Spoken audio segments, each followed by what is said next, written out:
হামজার হেডার, হামজার গোল। Brave new Bangladesh.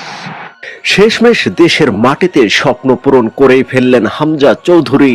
যে স্বপ্ন নিয়ে কোটি মানুষ টিভির সামনে বসেছিল, সেই স্বপ্ন আজ বাস্তবে রূপ নিল। ম্যাচের মাত্র 6 মিনিট বুটনের বিপক্ষে প্রথম আক্রমণ চমক দেখালেন হামজা চৌধুরী। জামাল ভুঁইয়ার কর্নার কিক থেকে বল আসতেই লাফিয়ে উঠে নিখুঁত হেড, গোলকিপারের হাত ছুঁয়ে জালে বল। গ্যালারি তখন ধ্বনিতে ফেটে পড়ছে হামজা হামজা।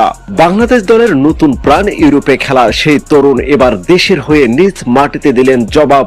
এই গোল শুধু একটা গোল নয়, এটা লাখো মানুষের স্বপ্ন, ভালোবাসা আর দীর্ঘ অপেক্ষার ফল। গ্যালারিতে তখন আবেগের সুনামি, কেউ কাঁদছে, কেউ হাসছে। একটাই নাম, হামজা চৌধুরী। আজ তিনি একজন খেলোয়াড় না, তিনি কোটি ফুটবল ভক্তের গর্ব। শুধু এখানেই শেষ নয়, বাংলাদেশের হয়ে খেলার 50তম মিনিটে দ্বিতীয় গোল এনে দেন সোহেল রানা। আজকের ম্যাচেও তার খেলা নিয়ে অনেক বাধা ছিল। তো প্রিয় দর্শক, আজকের খেলা দেখে আপনারা কতটুকু খুশি হয়েছেন অবশ্যই জানাতে ভুলবেন না আমাদের ভিডিওর কমেন্ট বক্সে।